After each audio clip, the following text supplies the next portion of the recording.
Throughout my adult life, my focus has been on making the world a more beautiful place. Initially, I pursued this goal as a hairstylist, working on the external appearance of individuals to make them feel more beautiful. However, I wanted more, so I began to shift my focus to helping people make better choices and achieve greater beauty from within. As a transformational life coach, I specialize in helping you identify and change the limiting beliefs that may be holding you back. Join me each week as we discuss, interview, teach, and explore the fundamental principles of healthy relationships. Welcome to Conscious Conversations with Louisa.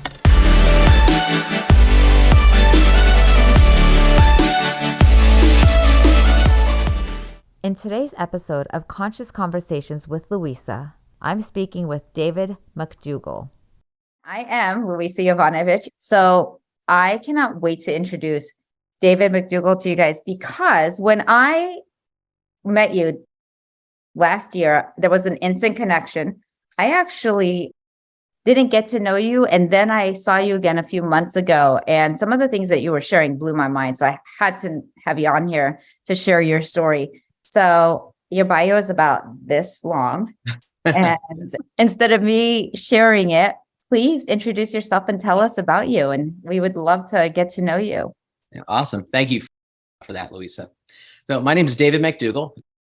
I currently reside in the beautiful state of Utah. My brother Philip over there, he hangs out here with us, and we got a few more of our friends here from Utah on. So thank you all for joining. So yeah, a little bit of background on me. I grew up on the East Coast, was married for 19 years, have two absolutely amazing, beautiful daughters. And then that marriage, unfortunately, came to an end. So it was time for me to make a change. And I changed everything. I used to be in the jewelry industry and decided I wanted to do something completely different. And so I packed up everything I owned and drove across the country, 1,800 miles from everybody. I knew 3 people when I arrived here in Salt Lake City. And now I have, I don't know, like 3,800 Facebook friends and a couple of 3 really thriving Facebook groups, about 15,000 people in them here from 3. So that's been quite a neat adventure, a daring adventure, if you will. So yeah, so in the process of moving out here, and then a lot of the people I know from here were part of what was called the unwed group, and it's just people that were no longer married. So whether divorced or widowed or whatever, however that got them to that point in time, I ended up with this group of really amazing people around me who come from recent separation, divorce, or whatever. And so that's a little bit about kind of how I got to here. And as far as like what do I do for work, I actually am a supplement guy. I'm a super nerd. I love doing formulations, and I help people start their own supplement brands and stuff like that. But my passion, and that's what we're really going to get into talking about, is the outdoors, and particularly hiking. And that's really, I think that, Louisa, that's where what we talked about quite a bit was hiking and community, and kind of getting over ourselves, for lack of a better way to put it, and healing from relationships. A lot of us go through a lot of different changes in our life. We don't always necessarily know how to handle them. And when I moved out here, I was just recently had broken up with my ex-fiance, and I had to do something to fix me. So I really got into hiking quite a lot. So I really did this by myself for the first couple of years that I lived out here. And anybody who knows me thinks I'm lying about this, but I was actually antisocial for a couple of years. I just got turned in, and I was just very internal and working on myself. And so I spent a couple of years exploring the mountains of Utah, and in Colorado and Nevada and Montana and Wyoming. And I had a lot of fun doing that. But a lot of it was really, for me, was for lack of a better word, a walking meditation. And it was a way for me to recenter myself. And so I did that for the first couple of years. And then I joined this group called the Unweds, the Facebook group out here in Utah that was started by a really good friend of mine. And I met this character one day. we were both interested in dating the same woman. So we went to this event, and I met this Canadian guy. He was sitting across the table from me. We started talking. We hit it off really, really well. And and the woman is actually still a very good friend of ours today. Neither one of us are dating her. She has ended up being an extraordinary friend. But lo and behold, I met this guy. His name's James Burnham, and a bunch of you know him, and you know what a fantastic individual he is. And at the time I met James, he was in the throes of the middle of his divorce. And I knew what worked for me. I knew getting out in nature and walking, in my walking meditation. And I actually prefer to call it sauntering. I'll maybe look up the nerdy version of that and explain that to you guys in a bit. But what I found is that it really helped me. And then so I had this new awesome friend of mine, and we started getting out a bunch ourselves. And my friend James really needed an ear. We need somebody to listen, not to solve any problems. You know, sometimes we want to jump into coach mode or, you know, try to fix things for people, when in fact, sometimes all they need is just our presence. And sometimes that is the greatest gift that we can give people, is our presence. So we connected and started hiking and really kind of going a little crazy. We were actually trail running more at that point in time. And to what Philip had referred to earlier before we really got started, is we did a lot of this in the wintertime. And we found that jumping into an ice cold stream in the middle of the winter was rather exhilarating. I can see Louisa's about to pass out. But we found that it's just something that was incredibly healing for us. We started practicing like Wim Hof breathing techniques and learning how to handle this extreme cold. And but what we noticed is that the more we did this, the better we felt. We felt absolutely fantastic just from spending time together as friends, and then getting out in the woods. And so from that, we started having a lot of people reaching out to us and wanting to hang out and adventure with us as we were running around the mountains and doing all this crazy stuff. And so I started building these hikes inside these other Facebook groups. And we started having 10, 15, 20, 30, 40 people show up. And what I found is that it really started helping a lot of people. And this is when I really started to focus on this. And it got to the point that I decided to go ahead and start my own group, which was originally called Daring Journey Hikers. Now it's called Daring Journey Adventurers, because we do certainly a lot more than that. And as I got into it, I really started, my inner nerd started waking up and going, well, why in the world are all these people showing up? You don't know any of these people. We just have this sauntering thing in common. And so I really started diving into like why people are showing up. I would just ask them. And I found out some really, really cool information. Is just people need to feel connection. They need to feel part of something. And that's what we found by getting all these people together on these wonderful journeys. And I'm actually on my other computer here. There's a couple interesting things that I found out in doing a bit of research. So one of the things I learned is that doctors are actually starting now to prescribe time in nature. They're actually legitimately like writing a prescription for it. And there are a couple different reasons for that. And I'm going to just slide over here for a second. I need to pull my screen up. I did give you ability to share screen, by the way, if you'd like. Okay. Well, I'm actually working on two computers. So this is interesting. So, and if you want to actually, find out a little bit of this information, I can give you the links later on and post those in here. But there's a site called Nature Connection Guides, or natureconnectionguide.com. And there's some really interesting articles in there in that doctors now are actually prescribing time in nature. Finally, here in the United States, they've been doing this in Europe for years and years and years. And what they found is that when you actually get out there, and there's actually a national park prescription initiative right now from US doctors. People are getting trained to being nature forest therapy guides. And it's really helping people quite a lot. So they've done a bunch of research on this, and just getting time out in nature alone, number one, reduces stress. I know if when you get out and get on the trail for a while, it really, really calms you down a lot. It boosts your immunity, increases energy. It helps you sleep better. I think you just sleep better because you actually wear yourself out, because I used to do like these 17-mile hikes. So I'd always come back and pass out. Lowers blood pressure, reduces inflammation, accelerates recovery from surgery, does a lot of really great benefits. And then the other thing that factors into this also is, so like we're out in nature, we're having a lot of fun. And one of the things I discovered is that I really started pushing people more, mainly because me and my friends at the front were what they call goats. And we really like to get out and burn up mountainsides. And I know from my own experience that kind of getting that physical and anxious energy out, a lot of the times, we'll all get in our own heads. And so just getting out in nature again is one thing. The next thing you need to do that I've found that works really well is just getting some exercise in that. So we hike a little bit higher, a little bit faster pace. Some of us would trail run. We get some pretty aggressive hikes going out there. And what we found, and this is really across the board for everybody, is so you get out in nature and you start to exercise more. And there are certainly a lot of great benefits to that, but the benefits to your mental health of doing exercise, particularly a cardiovascular exercise, is extraordinarily beneficial.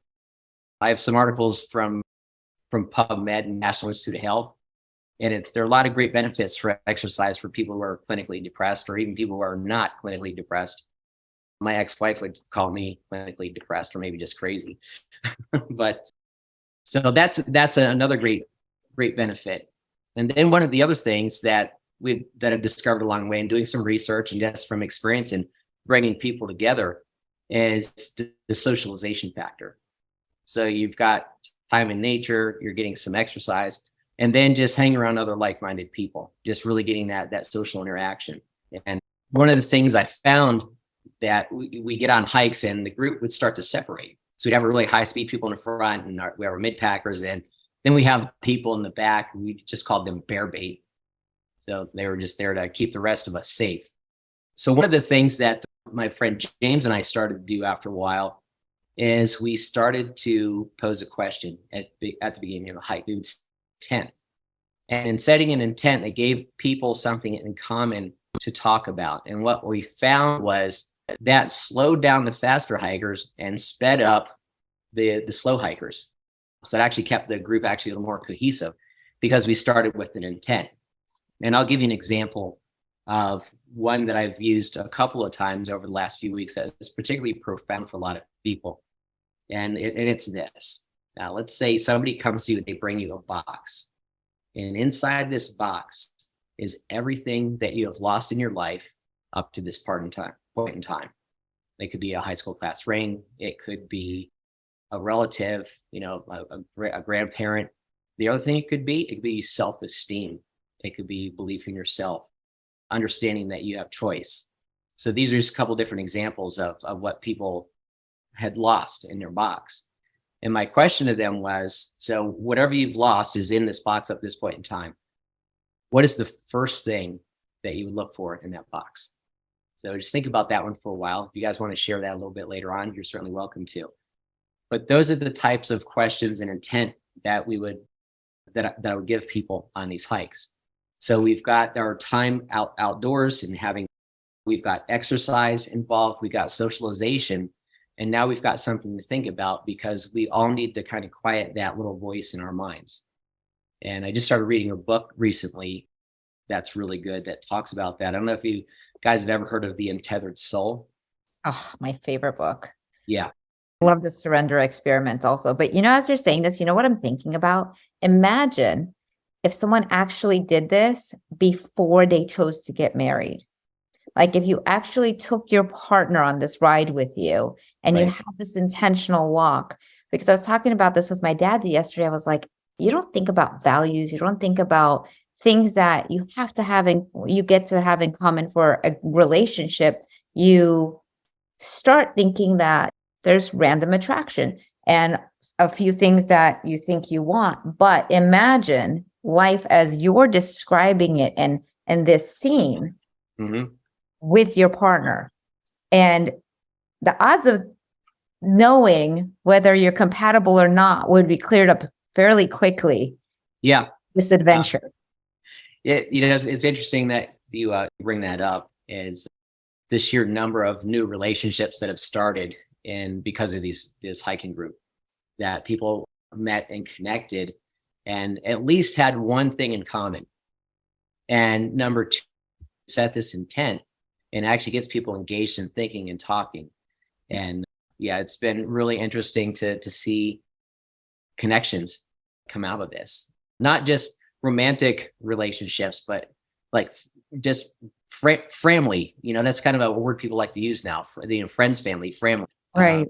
The circle of people that the tribe that grows is absolutely astounding. And do your children participate? Like, have your yeah, anytime my daughters come to visit, they are always look forward to it. How old are they? 23. I have twin daughters. And how long have you been divorced now? 10 years. Wow. Yeah.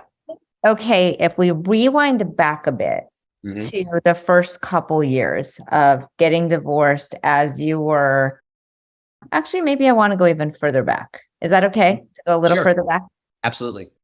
Because I have to say, one of the things I get a lot is I'll be in a conversation with a husband and wife, and I'll literally be saying something where I could feel the man having a breakthrough in new awareness. And all of a sudden, the wife says, "Are you listening to her? Listen to her. Are you listening to her? Did you get that?" And he just goes from, "I was getting it," to "Now I hate you and I don't like either one of you," because he feels set up. Yeah. So there's the like how we feel while we're married, and what I'm experiencing, what you're saying about the hiking and the freedom and the nature. There's freedom. Yes. When someone's married and unhappily married, it doesn't have the same feeling of freedom. So what was the final straw for you that said, "I'm done. Like, this isn't the life I chose for myself"? Wow. There are a couple of factors. Primarily, I think the biggest cause was I traveled a lot for my work. So I was traveling internationally, and my ex-wife would always stay local. And we lived in a very small town in Pennsylvania, super conservative. Her family did not communicate great at all. Like, I think her mother didn't even get her driver's license until she was 35. Wow. So it was very slow moving, kind of a backwards thing. So we actually met when we were in college, but we got married, had a couple absolutely beautiful, beautiful children. And yeah, I got around, I was traveling the world. So I saw a lot more, and my understanding of the world changed a lot. And you can't teach that to somebody. They have to learn it for themselves. They really have to see it. And so she didn't travel obviously near as much as I did. So that for us, we were just growing in other directions pretty quickly. So the more I learned and was more expressive and understanding and learning more, she retreated from that and got even more conservative and was very tuned into her religion. And that is something I saw that I just really didn't want to participate in that any longer. And so that was, I think that's really what the straw that broke the camel's back, is just we had our values diverged in a pretty significant way.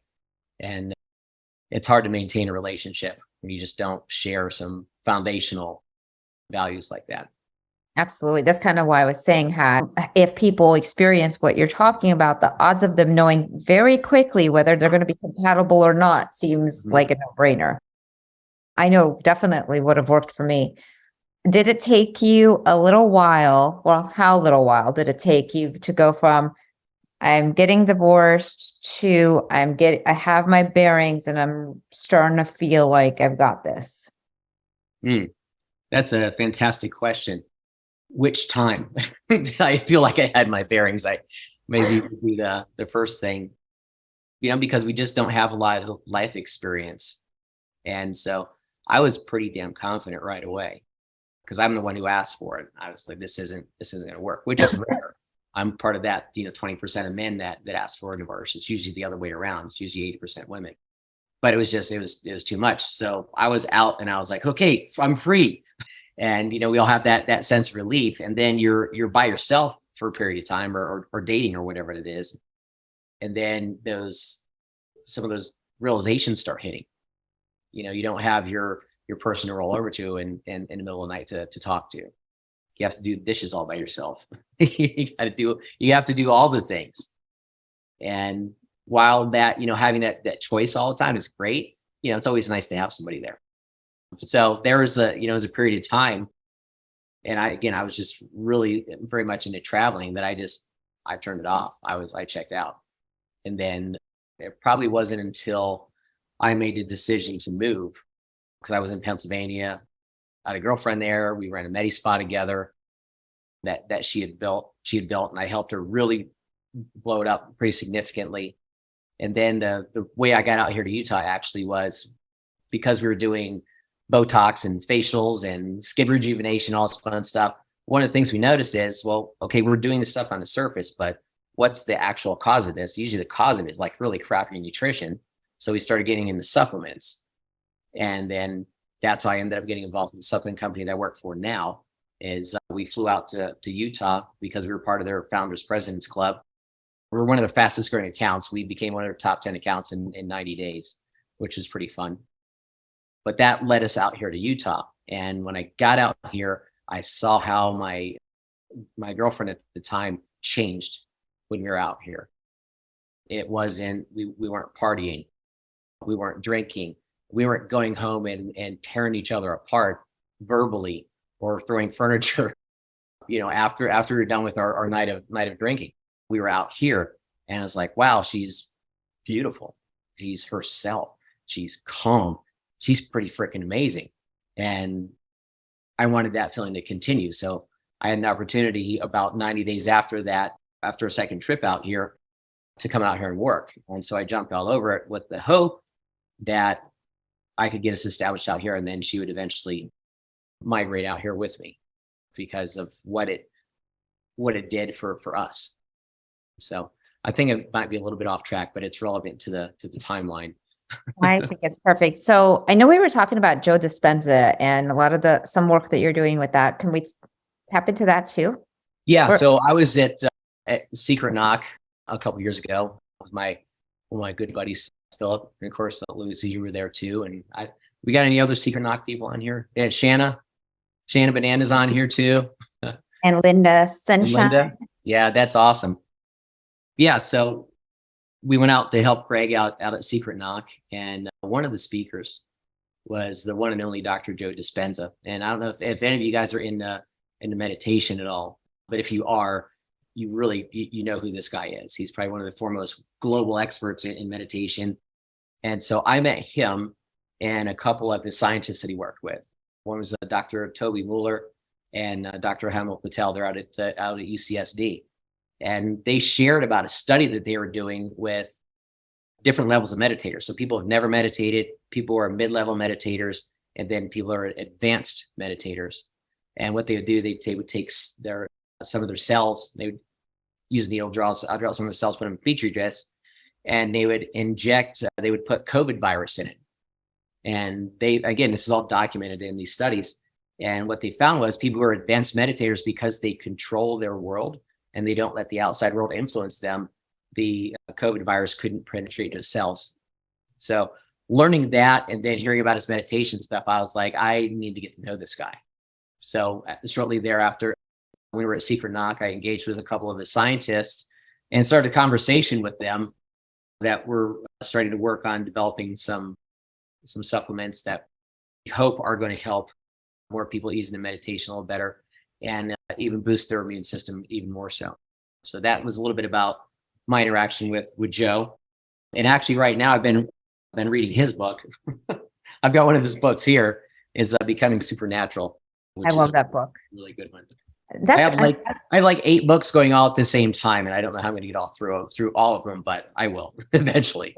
I mean, I don't know about you guys, but I can't tell you how starstruck I am with just that part on top of everything else that you've been doing. That I was like, oh my God. To even just get an opportunity to chat with him was huge. To co-collaborate with him blows my mind. Yeah. I see Mr. David Reid's got a question. Go for it. It's a question. I guess it is a question and a comment. Joe Dispenza has, and I've done them in the outdoors. He has walking and hiking meditations that have kind of been amazing. And I'm curious when you do your hiking or when you're doing that aspect of it, are you using meditation from him or that kind of guided stuff when you're in outdoors and things like that? I'll primarily do that for myself. I've always been able to get into a meditative state anyway. Mhm. While I'm out hiking. It's just the movement in nature and getting a little bit of exercise and just being. And I think that's, really, and when you're meditating, it's just getting into that state. You're just there. You're not consciously thinking about anything. You're an observer. Absolutely. I mean, I like it both ways, but I had never done that kind of guided meditation before outdoors.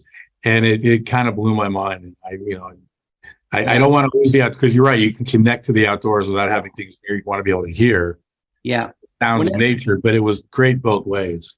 So. Yeah, it really is. And this is something that, I only started this hiking group in January. I have about 150 people a month coming into it and there's zero advertising. I don't advertise it at all. Mm-hmm. It's just people just keep coming in. It's word of mouth, and we're getting people out in nature. And what's happening is for a lot of people, for the very first time, they feel like they're part of something. They're actually really accepted. And I'll circle back to that box question. I posed that on a couple of different hikes, and a bunch of us went to dinner afterwards, and then we sat down and said, okay, let's talk about this box a little bit more. And what is that first thing that you would look for? And why is that for you? And we ended up having this 2-hour discussion and half the table in tears because it's the first time that they felt they could sit and express themselves to people. And it's all because we've created these connections. And yeah, it's been pretty damn amazing. Do you charge for people to participate in this with you? Sorry? Do you charge? No, I don't charge at all. This is just something, it's free. It's something I wanted to do. And it's interesting. Originally I just did it just because I love to be outside. I love to hike. And it was my personal meditation, and my best bud James joined, and it was just like so enriching for us. And then we had more friends join, and now it's really become its own thing. Like I still absolutely, yeah, it is actually. It's interesting because we'll get done with one of our hikes, and not maybe an hour later, people are like, well, when's the next one? Where's the next one going to be? When can we get together? And have that kind of enthusiasm is really, really awesome. And it's creating community. And that's what we need, particularly, when you're living post-divorce.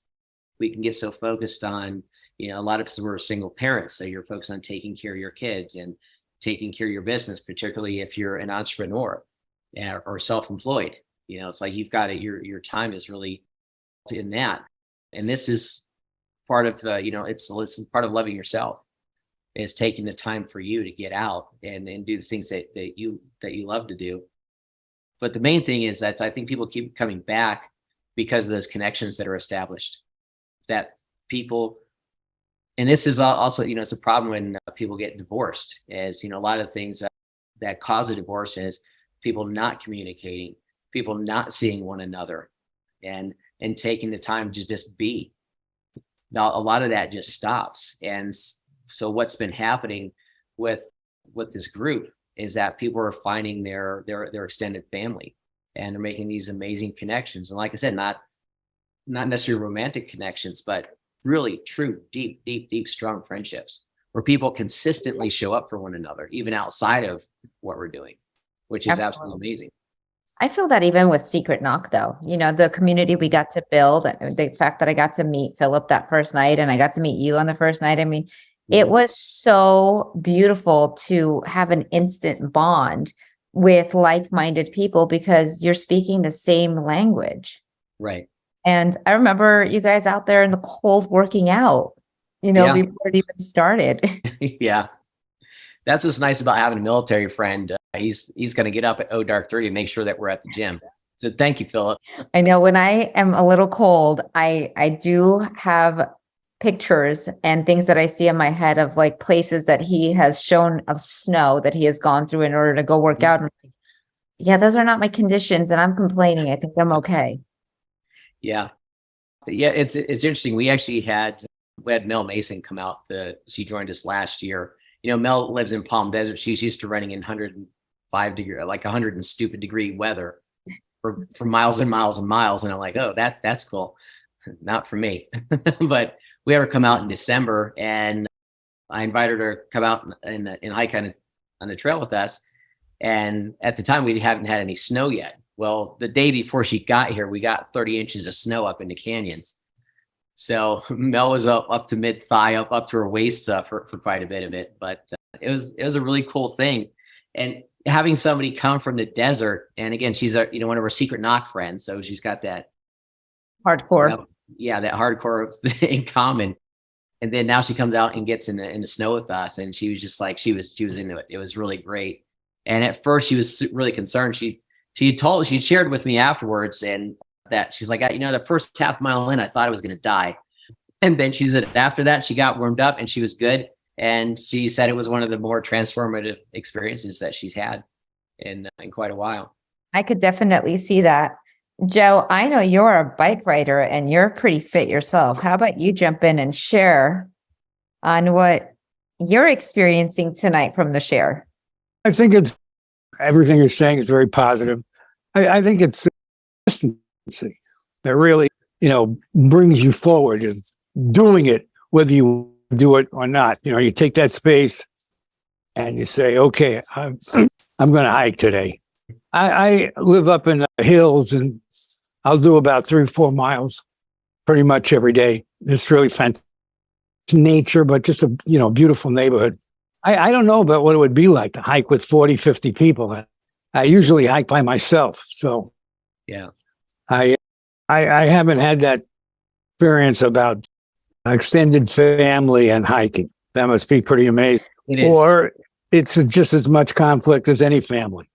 No, I think I just realized the secret to the fact that you're actually not divorced is because you go hiking every day. That's it. That is so. That's it. Nature therapy wins again. It's an hour and a half just totally for myself. And it's very, very, yeah. I have a rowing machine that I'm into now. So I do a rowing in the morning and then I do a hike at night. And it keeps sane, because without moving your body, most people do not move their body. They're not in touch with their body. So they're missing, so much of their energy, because our bodies hold all our emotional energy, that if you don't deal with it, it can calcify you. Mm-hmm. People don't take that first step and they just think, oh, yeah, I'll never be able to do that. And it's good at all.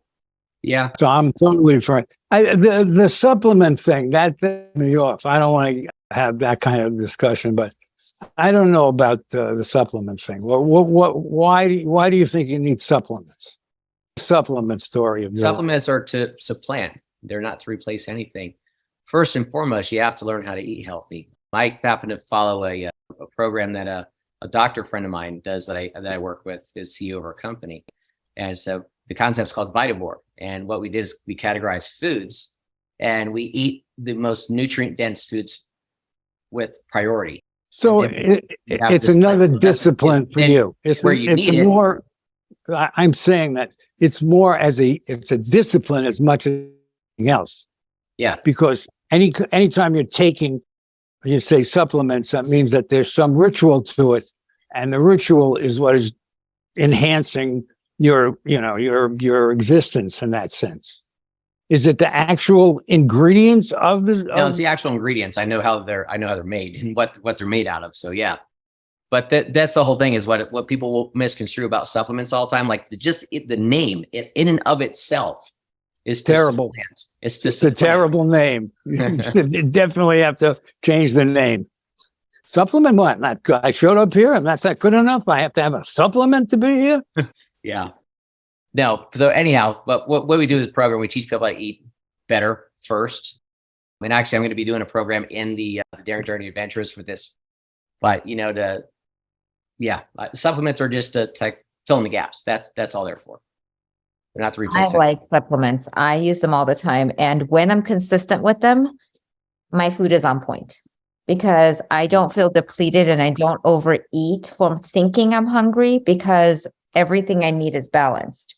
But Yeah. when I'm not balanced and I haven't been consistent with my rituals and supplements, I tend to tip the scale and then not in the numbers I like. That's part of habits, kind of a thing that, we've got that in your mind. I've found generally most people eat healthier. Yeah, it definitely works for me. Fatima, would you like to say hello? I don't see your camera on, but I would love to hear from you. Are you able to say hello? Or while we wait for her, anyone else want to be able to ask David a question or share? Hi. Hi, go for it. And then I- Philip can go right after. Well, hello. My goodness, where do I begin? So good to see you, Luisa. I've been meaning to join your amazing masterminds forever since we met in August. Yay. I love that you're here. So thank you. Yes, absolutely. This has been, hi, Brian. I see my friend Brian from Clubhouse. Good to see you. So for anyone who doesn't know me, which I think it's now 14 minus 2, it's like 12 of you don't know me minus myself. No, actually, I don't even know myself yet. Learning about myself on a daily basis. So it will be 12 people here. Luisa and I are part of that beautiful project where we all collectively gifted our stories and published the Powerful Female Immigrants book. So we connected in Dallas in August at the book launching, and that's where I met her. And I live in New York City. And I just wanted to say thank you for this space. And David, I didn't hear everything you said from the beginning, but I wanted to say how much I appreciate your tone. It was very constant. Like, I don't know how to explain it, but I just wanted to mention how awesome it was it was very comforting because you were speaking about the divorce and this and that. And I was trying to pick up those different emotions, but I felt that you have healed for the most part. And that's my takeaway from this webinar. And I just want to say congratulations, because so many of us have a hard time staying connected and catching ourselves when emotions are like not in balance. And again, then I can ask a question: is there such thing as our emotions being in complete balance when we are going through changes? Well, that's a really great question. I don't know that they can be, but they can be better. There are things that you can do to help them be better. You can help with that self-regulation. And again, I sound like a broken record. When you come back to time in nature, or if you can't get into a forest, get near water. Just 20 minutes near water will change your mood completely. So whether it be a stream or a lake or anything, that is particularly important. But I guess to maybe expand on that a little bit more, when you're in emotional dysregulation, and let's say you're doing the hiking and you're socializing a bit and trying to be intent, there are certainly some really great tools out there that are available. And actually, that's going to bring me to one of the things that I talk about is I've been working with a company called Vibonics, and my best friend James is working with him also. He's an amazing coach, and he has a version of this. I'll give you guys a link so you can actually check out James's version of it. It's pretty significant. And so the app is actually, it's called Vibonics. It just goes on your phone, and there's a home screen here. I'm just going to do this on my camera. You can see it there, and there's that big green button. You hit that, and it'll ask you'll do your daily check-in. And so one thing that's interesting is, if you understand, like for anybody who studied Joe Dispenza and maybe like Greg Braden, a little bit about the quantum world, quantum physics, that everything's a vibration. Every color, every cell, everything vibrates at a certain frequency. The other thing that resonates at different frequencies are our emotions. And the best way that I can describe this to you is, if you've ever gone to see a friend and you ask them, "Hey, how are you doing? I haven't seen you in so long. What's going on? How are you doing?" And they go, "It's fine." And you can hear almost immediately You look at your friend, okay, you're full of shit. What's really going on? You're not fine. You're not acting fine. You don't sound fine. You aren't moving fine. It's because their vibration changed, their voice, there's something low in her voice, there's a frequency there that changes. And we pick that up. It's just like, how many people on here have kids? Raise your hands if you have kids.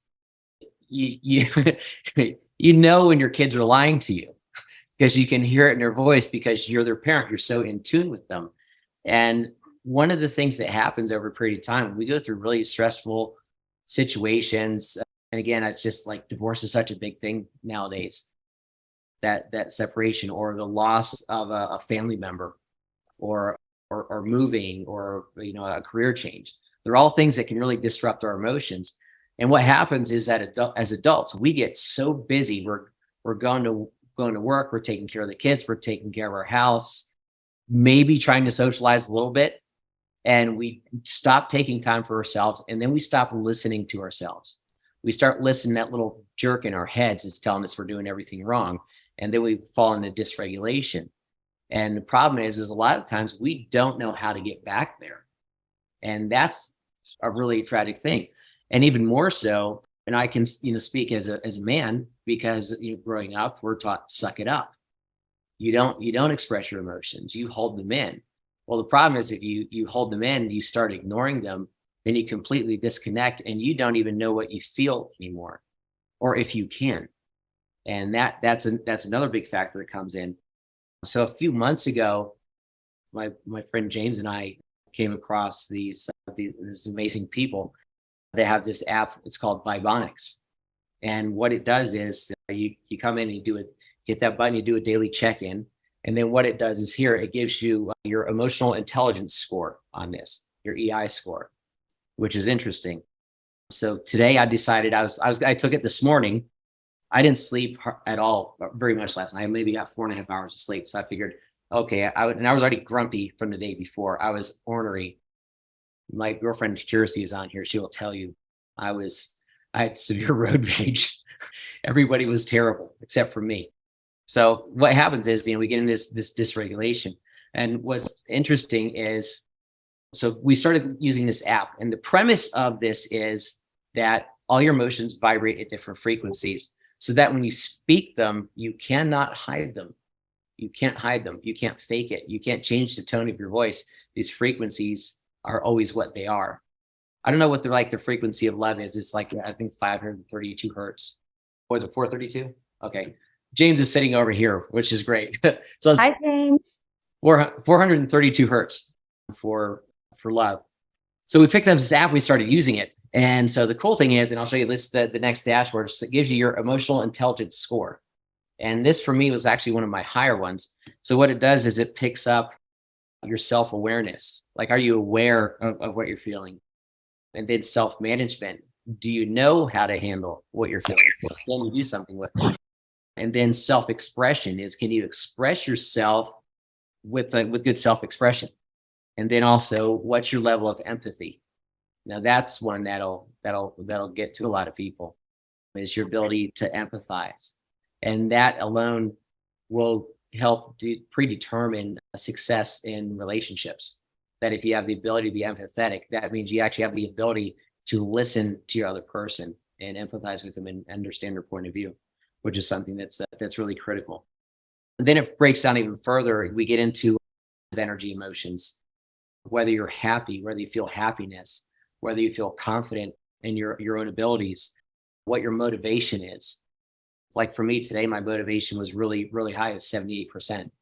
I woke up just charged and ready to go. And then also love is factored on there. Like, do you love yourself? And we can actually get an entire another discussion about, do people even know what that is? When does this open up to the public? We all want it. Yeah. Like yesterday. No, this will actually be available in a couple of weeks. So this is all beta stuff right now that we're doing. So and the interface that I actually just showed you guys was completely different from what it was 3 weeks ago. We've been having multiple meetings with them because we want to make this quick and easy for people to do. We used to have to do a voice recording for 1.5 minutes before, and it was just like, wow, this is taking a long time. They got that down to 15 seconds and actually increased the accuracy of it, which is really cool. So there's some amazing developments for this. One of the other things that comes up on here is positive stress or eustress, and then your feeling of peace. And then also covers your negative emotions, your different types of fears.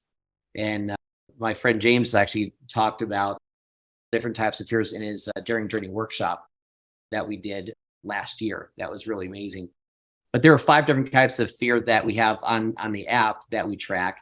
It's fear of losing identity, fear of failure, fear of separation, fear of loss of autonomy, and then fear of physical harm.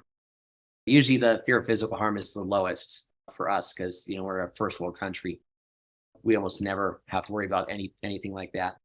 And then some of the other things that we'll have in there is loneliness, stress, anger.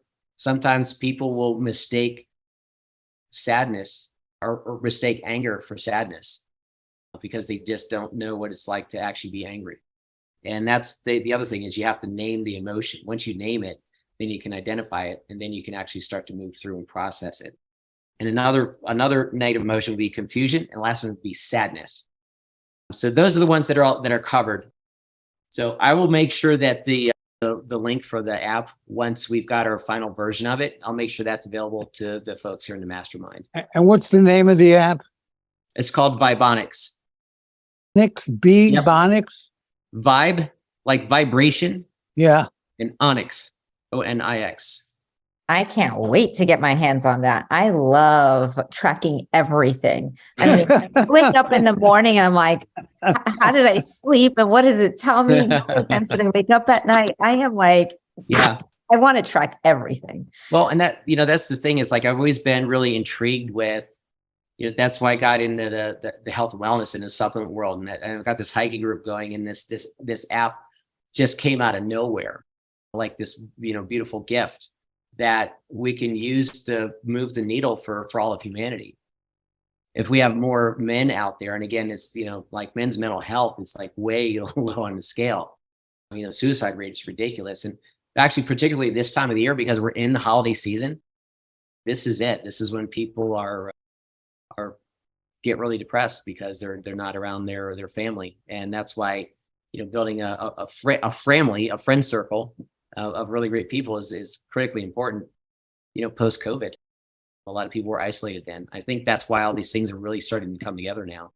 All these things don't happen for no reason at all. They can lead us to amazing places. And that's what I'm seeing happening now is this surge in community and people being connected and really taking care of each other. I've got a couple of friends. So it's all based on emotional intelligence. Is that what yes, that's what the grid of reality is? Emotional intelligence? Patent pending technology too, which is great. It uses artificial intelligence and voice recognition, which is really amazing. We've got some actually people. I've got a good friend of mine that he does things with. He's got language software that can determine the quality of your foreign language skills, which is amazing. So there's a lot of great technology out there, and that's why I'm so excited about this Vibonics app. And actually, more specifically, my friend James is going to have his own version.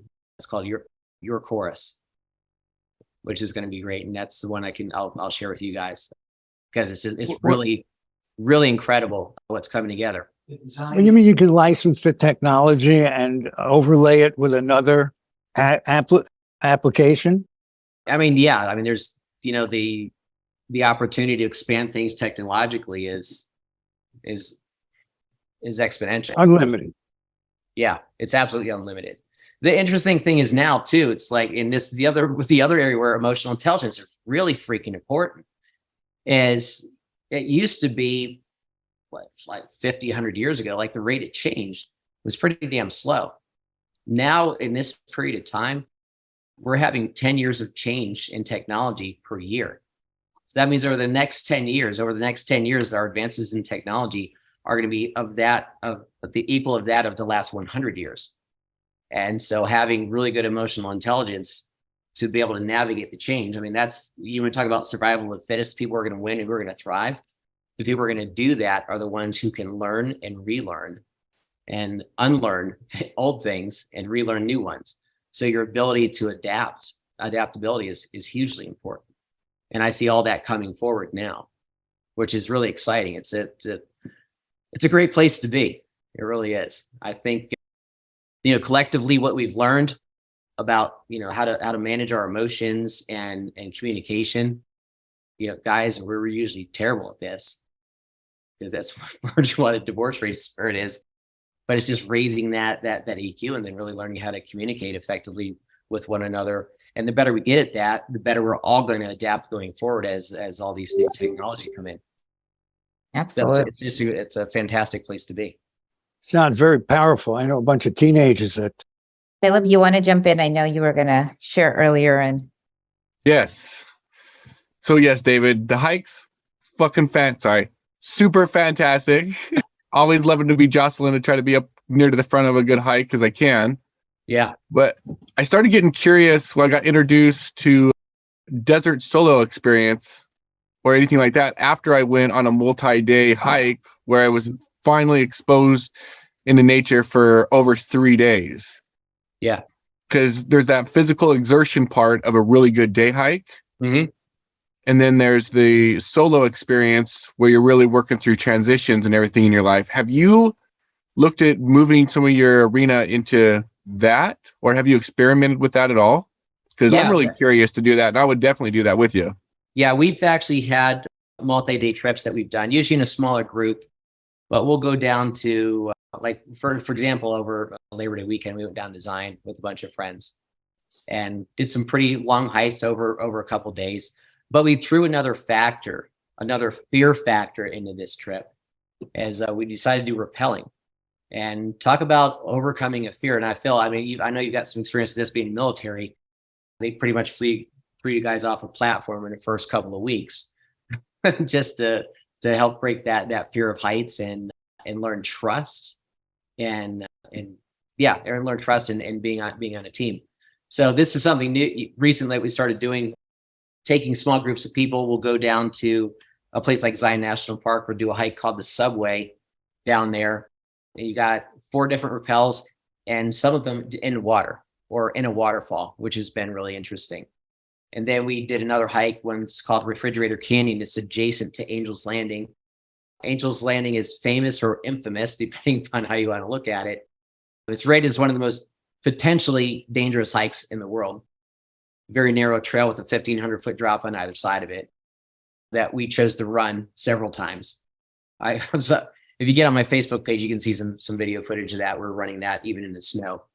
But what it's doing is, as we're evolving this, we're increasing physical exertion with people, and then now getting in and building deeper trust, because now you're relying on somebody to keep you from falling off of a cliff.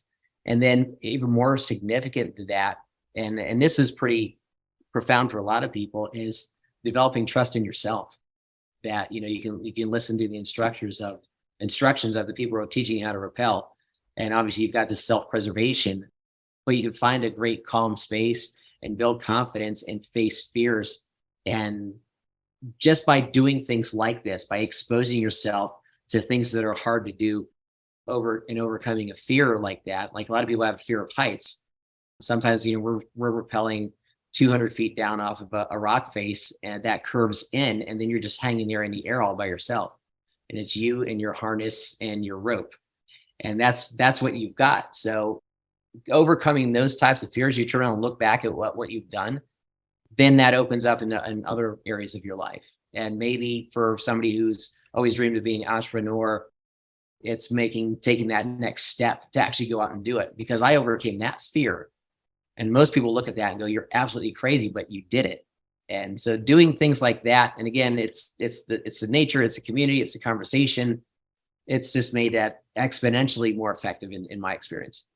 I totally see that happening. It almost feels like an experiential, there's transformational courses. This feels like a different transformational course, but it's an experiential program where because you're taking yourself on and seeing what you're capable of, the confidence builds. And there's so many people who, being in your space, see your greatness. Like how we show up, people could see it. Yes. And you all of a sudden may have had leadership qualities inside of you, but didn't know how to share it. But all of a sudden, doing something like this, you see the part of you that starts to shine. Yeah. And it's easier to become that person that has been hiding. Yeah, it certainly is. And I can't tell you how many times I've seen just numbers of friends just really start to become themselves and come out of their shells. And the other thing too is you would particularly do some of these harder hikes or like an Angel's Landing, it gives people the opportunity to show up for one another. Because Right. some people come off the trail and like, yeah, I don't know if I'm really cool with that. And it's nothing better than making sure they're okay. Absolutely. Well, because you know what, sometimes when we don't allow people to be there for us, that we're almost not letting them feel important.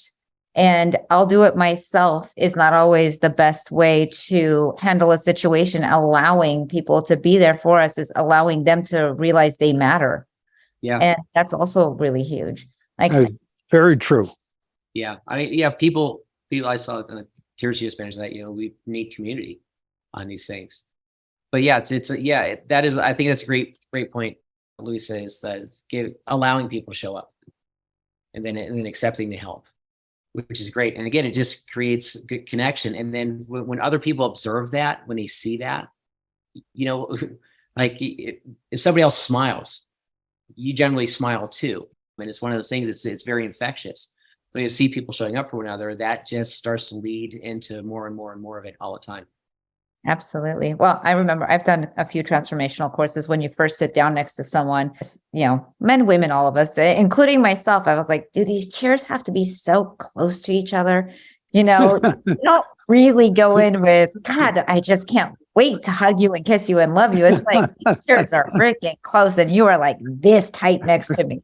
By the time your 3 days goes by, 15 hours, and everybody smells later, everyone's hugging and kissing and they're okay. They're totally fine with, including me, fine with the chair being that close. Right. But it does, like, there's such an edge we start with. Mm-hmm. And the minute we're able to break through, the love is there. But I have noticed this. You leave the room, you go back to your regular life as you know it, the blah is still there, whether it's the ex-wife, the wife, the thing that you left that all of a sudden you didn't realize you're coming back home to. Mm-hmm. And I love Philip laughing at me at this one, but all of it, and you forget the excitement and the love that you felt in that moment and everything that you created. Like, that's why I love what you're doing, because you're not just hiking once. It's a new lifestyle. Yeah. Yeah. In fact, it's interesting. People, but several people in the group, like this hiking, this community, this getting together, and we don't just do hikes. Sometimes we get together throughout the week and we'll just do a bonfire or just spend some time together. It's really creating an amazing community and connection and people showing up for one another and helping each other out. We've got friends that go through all kinds of crap and they don't even have to ask. People just show up. It's pretty damn amazing, actually. It's a good thing. I totally forgot where I was going to go with that. I got myself sidetracked. All right, I love it. I love the community that's being built in here from the conversation of just, I remember the beginning of COVID, I started this meditation group because I like doing things together. And I know that if I want to meditate, I better invite all of you to do it with me, because then that way I'll show up. And that's how I showed up to meditating every day during 2020 is I just hosted it and everybody showed up to participate. So it's getting to know yourself. And before I did the transformational course, I actually didn't even know that about myself. Mm-hmm. I truly didn't know how I like doing anything. And all of a sudden I realized the types of things I like and how I like to show up. And somebody said, I really enjoy when you share. Why don't you share more often? I was like, you know what, I will. And that was how I started sharing, because somebody said, I like when you share. That's awesome. Yeah, it's connection. It's people really getting to know each other and you show up for them in that way and help them. And it's a very good thing. It's a very good thing. And that's actually one of the things that we're expanding. And again, I had referenced earlier that I called it Daring Journey Hikers earlier. Now it's Daring Journey Adventurers. So we've got the canyoneering and rappelling factor thrown in there. And now we're expanding into doing even more is we're going to start doing sound baths with like crystal bowls. We're going to do some of those in nature. And then I've got some local people here who are really good at meditation that we're going to do some more meditations. And it's and actually make it a little bit more organized to give people a variety of modalities within getting outside nature and exercising in a community. We're just start adding a little bit extra things on top of it just to help people accelerate their healing. And it's an amazing thing to watch. I love this. I think you guys need a trip to LA. Or we can have some people from LA coming out here and actually That get could work immersed with too. us. Once it's warm, we'll do that. Right. Because, Yeah. So does anyone want to be able to share a little bit before we get to wrap up for tonight? David, this has just been mind-blowing because there's so much information that you gave us. And I have to say, I personally love the nerdiness. Like, how badass is that?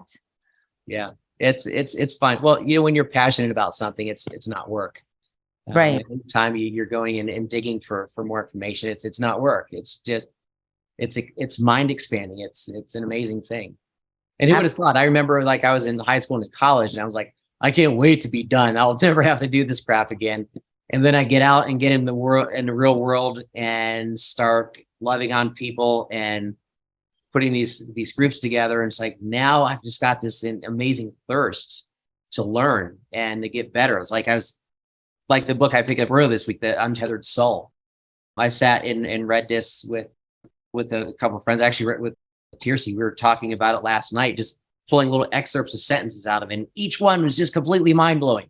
Yes, I actually wanted to touch on. So do you remember the part where there was a breakup and the person was like, I just don't have the energy, and there was pizza boxes everywhere and they were tired, and all of a sudden the girl calls and was like, hey, I was thinking we could talk, and all of a sudden he was in the shower getting ready and energy was full blown and he was good to go. And we're like, I need to sleep better. I need to start working out. I need to do this. I need to do that before I can feel good enough to do something. But truthfully, the minute what we want is in front of us, we jump up, and we don't need an extra diet plan. We don't need an extra anything. We're good to go. Yeah. And that part blew my mind.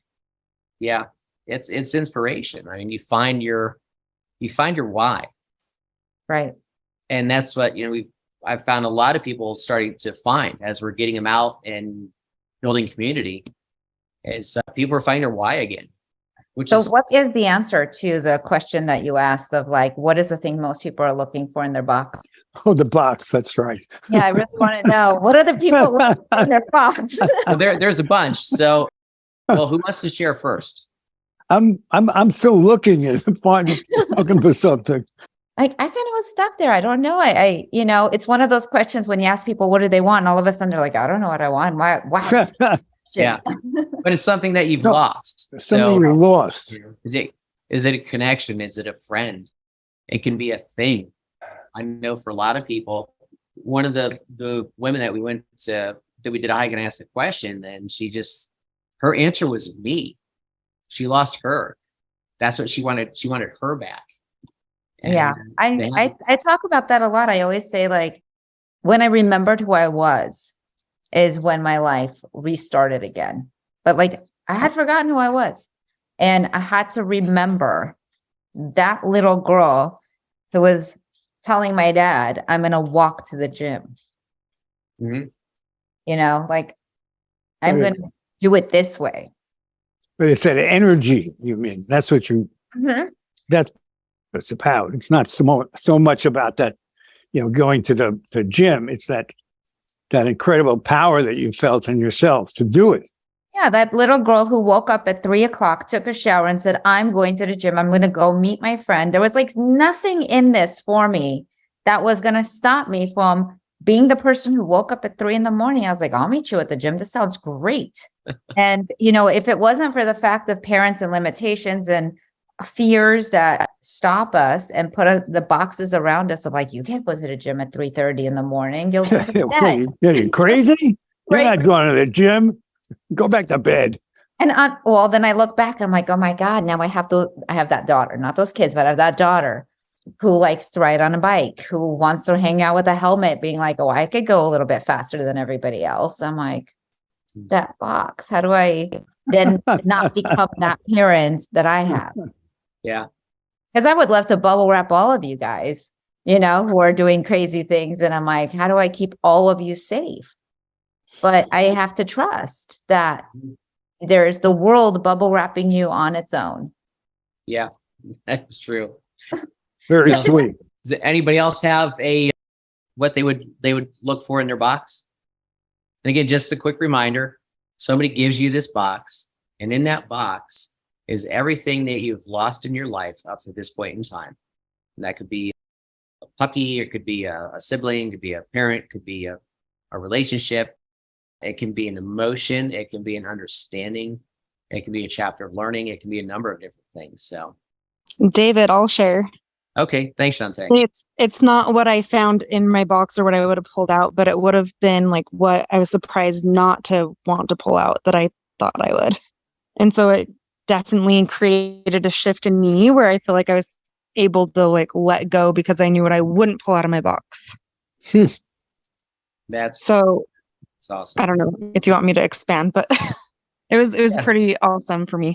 That's great. Yeah, I guess there's certain things in the past, like, no, we don't need to touch that. Yeah, definitely helped me move on in places I have been struggling to do for a long time. So that was eye-opening. That's amazing. That's amazing. Do you want to expand on it any more than that, or? I can, yeah. No, Okay. I guess my marriage, 15 years and I didn't want the divorce. And so when you asked that question, like I had put so much stock in like happiness into my ex-spouse. And so I thought for sure, like, oh, I would pull him out of my box. I lost him in that family dynamic and the love that I had and all of these things.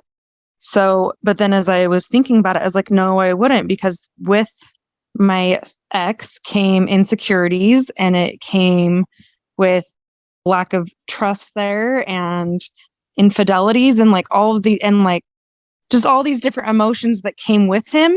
But I was putting so much of my happiness onto him that like it was making it almost impossible for me to move on and accept like our divorce and that was no longer part of my life. Mhm. So, but then to realize like, oh my gosh, like I wouldn't pull him out of my box because it came with way more than I even realized was awesome. And it truly, like after 2.5, almost 3 years, I was able to make that shift and just let go and like be okay with everything that happened, I guess. Not everything that happened, but just letting go finally. So I don't know what I would pull out, but I know what I would. But I think that's really profound, Shantae. I hope Thank you. people think about that and get how profound that is. Huge. Well, thank you. It really hit home for me. So thank you so much for sharing. That's beautiful. Yeah. Yeah. Thank you. That's really awesome. And it's great. Actually, Shantae is one of my dearest friends. I think I've known her longer than a bunch of people since I moved out here, and to see her transformation is really amazing.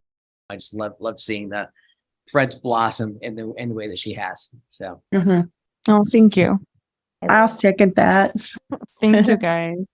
It's taken a long time and many bumps in the road and still there, but I am grateful for like the realizations and support I have to help me get there. So thank you. so welcome for that.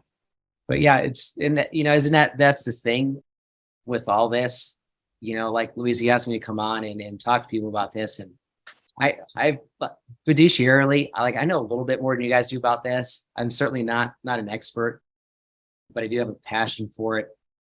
And that's really what it is. We're all just continuously learning. And if you can develop the heart to continue to share what you learn and touch more people and bring more people in, we're all going to get to a much better place. Mhm. Have a much richer life. So anybody else want to share about their about their box?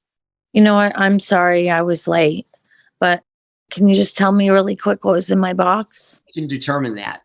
So what, and let me, I'll just kind of rewind back to the original explanation of it. So if somebody comes to you and they bring you a box, and inside this box is everything that you have lost up to this point in time in your life. So It could be a thing.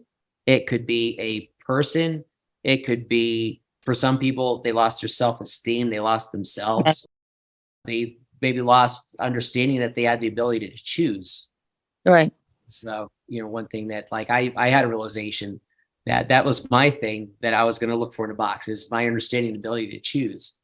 Because had I known that at an earlier age, if I really truly understood that I could choose anything and everything that I wanted to do, I think I would have started off another direction much earlier than what I did. Having said that, I'm certainly happy to be exactly where I am right now because I get to share and help some other people out.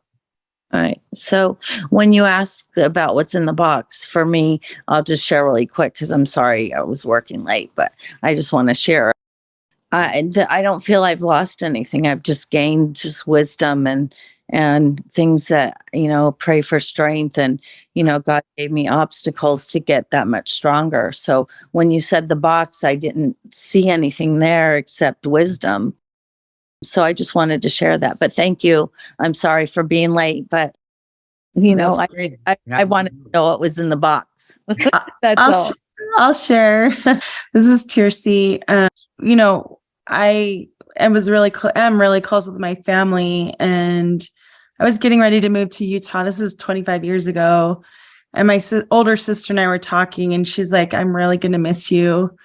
Our family won't be the same. She's like, you're so fun and you bring so much fun and levity to the family.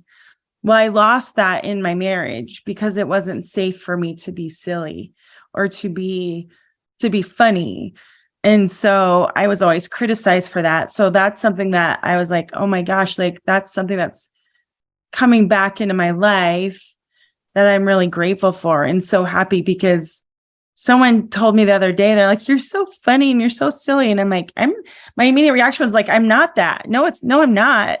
But it is coming back is what I lost. And it was something that was so important to me when I was in my early college years. And, and so the fact that someone noticed it that I hadn't told, I felt like that was coming back to my life. It was really a great moment for me. I love that. And Thank we you for sharing. welcome fun. The world lights up when somebody could just be and be great that way. I mean, I can't imagine if there's Krabby Patties around us who try to dim the light. There are, unfortunately. So it doesn't even have to be something so deep, it was just, but that has really immensely increased the quality of my life right now. And post-divorce, that's definitely something I think we all look for. How long have you been divorced now? About 6 years. So it's been a while. I'm curious to what's that like? The number that usually you start to feel, I would say 4 years for me. I just hit 4 years. And I just feel like, it's starting to get that breathing of it's going to be okay. You're a better learner than me. For me, it took about 5. I had someone at work who's like, it's 5 years, seriously, it's 5 years. For me, but a lot of it really was this group, this hiking group that David's talked about has immensely changed that. The ability to be outside in the winter has just in such a profound way, I think changed so many people's lives. And there's a specific hike too that everyone just loves. And but my guess is it'll be the most populated hike this winter. It's the one with a swing, and it just brings that joy. And that's something I think as adults, and especially collectively going through something so painful, just to experience that, it was transcendent. Love this. Yeah, it's absolutely, it's amazing. And Therese and I were talking the other day, because I probably never stopped talking about it, but it's, gosh, when you see and hear joy coming from people, we're adults. We're supposed to be serious. I remember that growing up, like my parents, like they were serious people. You know, it's like I was, well, maybe it's because I was always in trouble, but you know, they were adults, and adults, they do work things, and you know, and they make food, and they cut the grass. Until you're a teenager, then I took over all that in my household. But it's, you know, they're just, is always very serious. And you know, I remember growing up as a like a Gen Xer, you know, the adults were boomers, and you know, there's definitely a little bit more serious people than we were. And now, as you know, I'm like my parents' age when I remember them when I was younger, that gosh, it's just so damn amazing to see people smile and have joy and laugh and cry and feel and emote and do all these wonderful things that we got on these hikes. And what Tirsi said is seeing people get on this swing, and even that little bit of trepidation, there's a little bit of fear, and like, oh, I don't know if I want to do this, but 20 other people have already done it, and now you got this pressure. And I've seen person after person after person after person get on there, and you can see the fear. They're holding under, like, are you sure I can really do this? And then they go, and you hear that first little whee, or you know, that squee of joy that we don't admit anymore. And it's a damn shame, really, that we don't. It's true. But you know, creating this environment now where people get out and experience this and be a kid again, and it opens them up, and it starts to open your heart up, and you start to get to feel again, which sometimes kind of sucks because you got to work through things when you start to decide that you're going to feel again. But there's room for joy. You know, if you don't have room for fear, if you don't have, you know, some sadness, you don't know what joy feels like. So actually allowing yourself to feel is going to allow us all to live a much better, colorful, in-depth, exuberant, exciting life. And play and joy is a big part of that. And so to circle back with what Tirsi was talking about, I think everybody that was on that first one together like that, we're all still friends a couple of years later, which is absolutely amazing. But to see joy when, you know, we've gone through the divorces, or, you know, you've got an ex-spouse that is condescending or narcissistic or whatever you want, whatever they may or may not be. Again, it's a moment of joy. And so people want to keep coming back, and they bring their friends back, and that spreads like wildfire. That now it raises the quality of your life through the rest of your week. So true. And taking action in life of like knowing, wow, life's short. This is it. Yeah.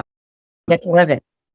That is one of the things that happens too, is, you know, we get out on these hikes and we get a little philosophical from time to time, and somebody just stop and observe. And it's like, we get to do this. We get to do this with our awesome friends. And here, right now, this is bliss. This is amazing. This is awesome. And we're going to get to do this again. Yeah. I am loving this conversation tonight. Thank you, everyone. Thank you, David, for being on here and really sharing us with your wisdom, your knowledge, your insight. Like, you know, when I met you, you were just so quiet, said hello. I had no idea behind all of that was all of this. So, wow. Yeah. Thank you. And thank you to every single one of you for being on here. Because truthfully, what we have the most of precious is our time. And you guys chose to spend it here tonight. And I really hope that everyone's leaving with having gotten value from being here, listening, participating, because it's just much giving and taking. And I am so grateful for everyone who shows up, because it's such a huge contribution to me. I grow so much from this. And when you guys choose to spend your time in here, it means so much to me. So I am forever grateful for how my heart is full every single time. So I'm really, really, I cherish all of it. And I know that these are just like life connections that get to keep moving forward from these tiny little nuggets that we never forget. So thank you, thank you, thank you. Yeah. This was This is an amazing time. So, Luisa, thank you for having me join. It was great to get to see some new faces and have a couple really important people to me join on here too. It's always Thank you, David. Nice meeting all the new faces here tonight and the ones I get to see all the time. I love you all dearly. Have a great night.